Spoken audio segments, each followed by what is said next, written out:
Alright, welcome back to another one. Today we've got this, Flame 2.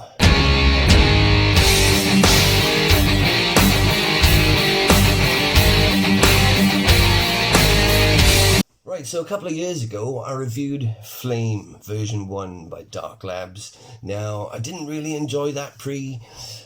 One scoop I found didn't do much for me, and 2 scoops took me straight to fucking hell. So it just wasn't the right pre for me. But now they've come up with version 2, which has 1 or 2 little changes to it. So I'm hoping those changes are going to make this a more enjoyable experience for us. Right, boy? First up, I want to say a big thank you to my bro over at Dark Labs for sending this out to us for review. We really fucking appreciate it. And if you want to get some money off this or any other Dark Labs product, use code THECATTEST at the website. We'll get you some money off. Right, let's not hang about. Let's take a quick look at what's in this motherfucker. I'll get it right over his head there. Right, first up we got agbatine sulfate coming in at 1.5 grams. That's going to help with pumps. We got beta PEA coming in next at 0.5 gram. That's said to be the love drug. It's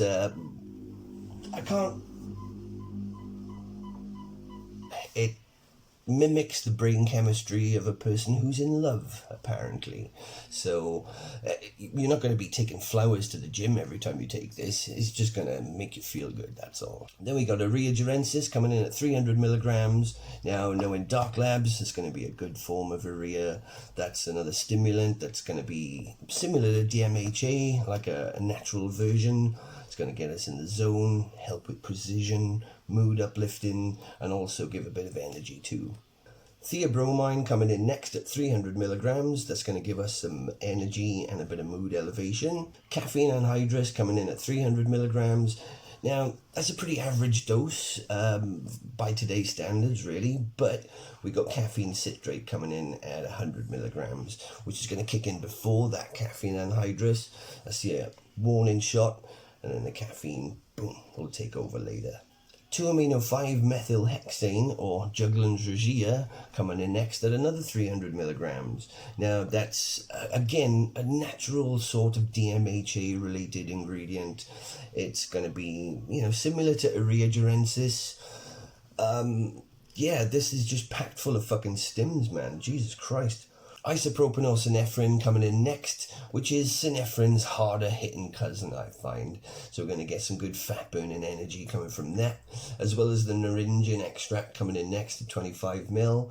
Then we have black pepper extract, 10 milligrams to help absorb and digest all of this shit. And then alpha yo coming in at 1.5 milligrams, which is on the edge of heaven and hell, really.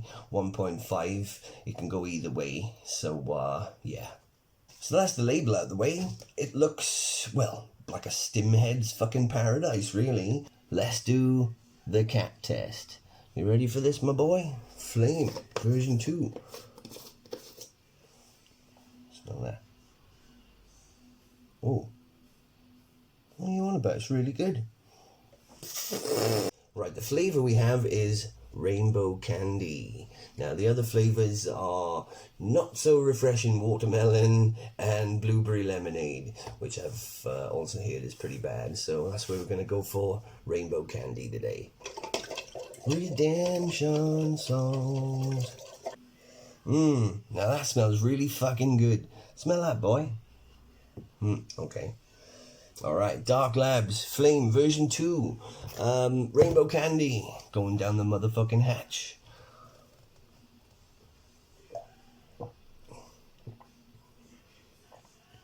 Oh, what the fuck? Oh, that was disgusting.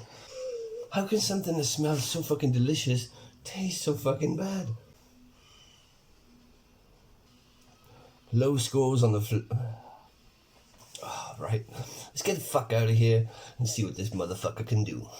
Right, this starts to kick in pretty quickly. After about 5 or 10 minutes, the caffeine citrate starts making an appearance. But that's just the warning shot. It's going to kick in properly a little bit later on, when all of these DMHA type ingredients start kicking in. They usually need about 40 minutes to really get into the system properly. But you can start your workout a bit before that. Start after about 20 minutes perhaps, and then this shit will start kicking in as you progress. Right, you know what I find with this? Whatever you're listening to really determines how you perform during your workout. Now what I mean is, if you've got some, depressing music going on, then you're gonna feel like you're in a bit of a dark place. If you've got some, pumping high energy beats going on, good vibes, then you're gonna feel elevated and you're gonna get right into it. If you've got some metal playing, you're gonna get fucking aggressive. That's really how it seems to work with this one. I've never come across a pre-workout that, that the music is really that important. Don't play no Ed Sheeran and stuff, because you're gonna feel lame like the music. Listen to something good and you'll get the best out of your workout.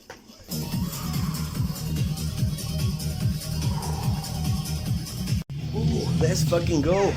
The mood elevation on this is fucking phenomenal. I feel so good so quickly. It's amazing.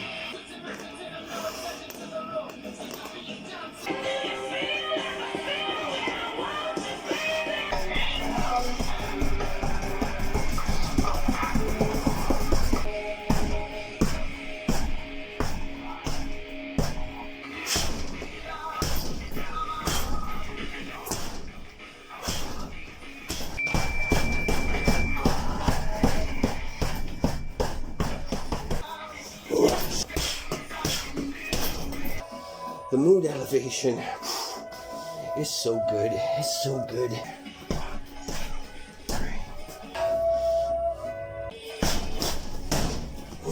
It's just a feel-good fucking journey all the way up to the top. And then you've got so much energy that you'll just keep going for, well, until your body can't take anymore.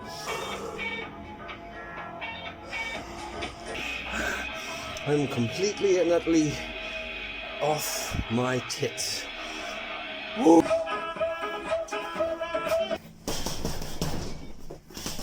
Now the thing about this one, it doesn't so much switch them off, but it definitely dulls your pain receptors, because I had a lot of pains before training today.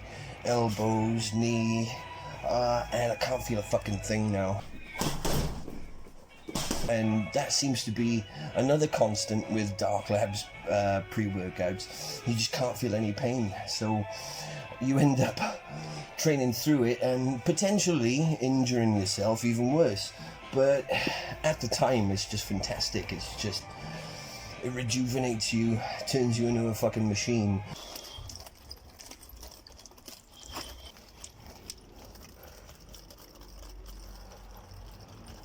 Oh. Yeah, boy. Yeah. Oh. You could just train for hours on this. The first time I tried it, I just trained for like 2.5 hours. And I usually only do about an hour these days. But yeah, 2.5 hours, no problem. And you just don't feel tired. Yeah, this new version has definitely redeemed itself. So much better than version 1. In my opinion, anyway. I've heard some people prefer version 1, but this is definitely the one for me. As far as high stims go, I can't really fault it. There is one drawback though. Once the workout's over, I wouldn't call it a crash as such, but you do feel fucking weird for a good few hours afterwards. It's as if you went to the moon, and then part of you stayed there whilst the rest of you came back to Earth. That's why I couldn't get the review for this done last weekend, because I can't take this 3 times in a week. It's just not a good idea. I just, once or twice a week maximum. And that is the fucking end of that. I got tons left in the tank, and I'm going to do a bit more training, but I'm going to wrap this review up right here. Let's start from the beginning. Flavor. That was really fucking bad. Definitely somewhere where they could improve things, the flavor department. Energy, of course, that gets a 10 out of 10. 11 out of 10, really. You just don't seem to run out of it. It goes on and on and on. As long as your body can take it, this will keep pushing you through. I guess the PEA, the urea, and the jugglins do add to focus, but it's more of a precision, a laser sharp sort of focus, as opposed to a tunnel vision kind of thing. So I guess I can mark it on the focus, and it gets good marks then, because totally fucking in tune. Pumps. This isn't really a pump machine, but you work one up because you work so hard when you're training that you definitely get a bit of a pump on. Star of the show though, mood elevation. Fuck. You feel so good on this. It's quite an experience actually. It's a unique feeling pre-workout, definitely. And there we go. Flame version 2. I definitely recommend this one. Not to beginners though, not even on half a scoop. I wouldn't recommend a beginner drink this one. I think it's just going to be a bit too much. But stim heads and pro pre-workout users and abusers, get on the fucking case, and I'll see you in